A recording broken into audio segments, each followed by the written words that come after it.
பாசிச எதிர்ப்பு 100 ரூபா காசு வெளியிட்டால் பல் இழிப்பு. பேண்ட் தான் போடுறாரு, ஏன் காக்கி பேண்ட் போடணும்? முதல்வர் எதற்கு காக்கியா அந்த காலாடைய அணியணும்? எதுக்கு செல்லா காசை போட்டு இவ்வளவு நேரம் பேசிக்கிறார்? 100 ரூபாய் நாணயத்தை வாங்கி கொண்டு அந்த நாணயத்தை வாங்கி கொண்டா டாஸ்மார்க்கில் கூட கூற ஒரு குவார்டர் வேணா கொடுக்க சொல்லுவோம். ஒவ்வொரு முறையும் ஆளுநர் ரவி அவர்கள் பெரியார் பல்கலைக்கழகத்தில் பங்கேற்கும் போது கருப்பு சட்டை அணிந்து வந்தவர்கள் சட்டையை கலட்டினாங்களா இல்லையா? இப்ப சட்டையை கலட்டினாலும் ஒருத்தன் கருப்பாவே இருக்கானா? பெண்களே கருப்பு துப்பட்டா போட்டிருந்தா எடுத்து வெளியில விடுறீங்க. இப்ப கருப்பா இருக்கிறது உங்களுக்கு பிடிக்காதுன்னா தலையில இருக்கிற முடியெல்லாம் மயிரெல்லாம் கருப்பா இருக்கல வலிச்சு விட்டுருவீங்களா? ஆளுநரும் மொட்டை அடிச்சுட்டு வருவாரா? கருப்புல அப்படி என்ன வெறுப்பு இருக்கு உங்களுக்கு? இதையான் கண்டிக்கல பகுத்தறிவு திலகங்கள், பெரியாரின் வழித்தோன்றர்கள்?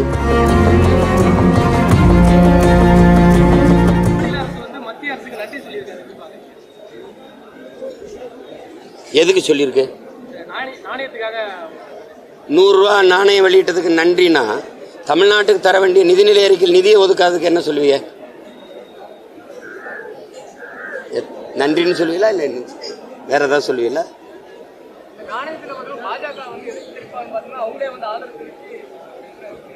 வெளியிடுறதே அவங்க தானே, அவங்க எப்படி எதிர்ப்பு தெரிவிப்பாங்க?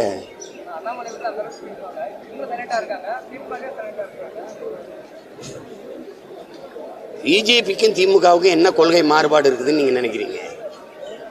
சும்மா எதிர்க்கிறது மாதிரி எதிர்ப்பாங்க, நம்மளை ஏமாற்றுவதற்கு. தேர்தல் நேரத்தில் பேசுவாங்க, விளையாட்டு போட்டியா அவரை கூட்டி வந்தா நடத்துவாங்க, நலத்திட்டமா அவரை கூட்டி வந்தா நடத்துவாங்க. ஆளுங்கட்சியா இருக்கும்போது எதிர்கட்சியா இருக்கும்போது கோபேக் மோடி, கருப்பு கொடி கருப்பு பலூன். ஆளுங்கட்சியானா வெல்கம் மோடி, வெள்ளை குடை, காவலர்களுக்கு காக்கியை கழட்டிட்டு காவி சீருடை. நேற்று பார்த்தீங்களா? பேண்ட் தான் போடுறாரு, ஏன் காக்கி பேண்ட் போடணும்? முதல்வர் எதற்கு காக்கியா அந்த காலாடைய அணியணும்? இப்படித்தானே நீங்க பார்க்கணும். நீங்க திராவிட ஆட்சியாளர்கள், திராவிட மாடல் ஆட்சியாளர்கள், பெரியாரின் வழித்தோன்றர்கள், பெரியாரின் வழி நடந்தவர்கள், பகுத்தறிவு திலகங்கள். சரி, சனாதனத்தை வேற இருக்க வந்தவர்கள், சங் பரிவாரி கும்பலை விரட்ட வந்தவர்கள், பாசிசத்துக்கு எதிரானவர்கள். ஒவ்வொரு முறையும் ஆளுநர் ரவி அவர்கள் பெரியார் பல்கலைக்கழகத்தில் பங்கேற்கும் போது கருப்பு சட்டை அணிந்து வந்தவர்கள் சட்டையை கலட்டினாங்களா இல்லையா? இப்ப சட்டையை கலட்டினாலும் ஒருத்தன் கருப்பாவே இருக்கானா?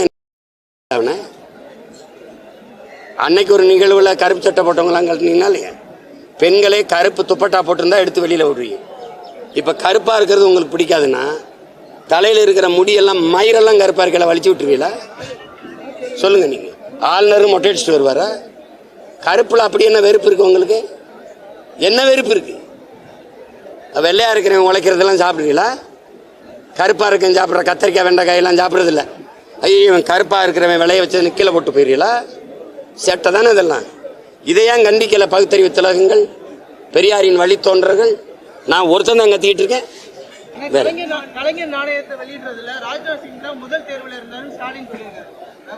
இல்ல அவர் இல்ல, ராஜ்நாத் சிங் இல்ல, அது நிதின் கட்காரி இருந்தாரு, இல்ல மோடி தான் இருந்தாரு, இல்ல அமித்ஷா தான் இருந்தாருன்னு சொல்லிடுவீங்களா என்ன? தம்பி என்ன கேளுங்க, நீங்க தானே கேள்வி கேட்டது. ராஜ்நாத் சிங் வந்துட்டாரு, வெளியிட வந்துட்டாரு. இல்ல ராஜ்நாத் சிங்ல என் தேர்வு அமித்ஷா தான், இல்ல நிதின் கட்காரி தான் சொல்லிடுவீங்களா என்ன? வந்துட்டாரு, அப்புறம் அவர் 2 வார்த்தை புகழ்ந்து பேசணும்ல. நாணயம் வெளியிடுறதுக்கு நீங்க தான் தகுதியான ஆளு, சொல்லிட்டு போக வேண்டியதானே தம்பி. இதான் தம்பி பாசிச எதிர்ப்பு. பாசிச எதிர்ப்பு 100 ரூபா காசு வெளியிட்டால் பல் இழிப்பு. பாசிச எதிர்ப்பு இதை போய் பேசிட்டு எதுக்கு செல்லா காசை போட்டு இவ்வளவு நேரம் பேசிக்கிறார்?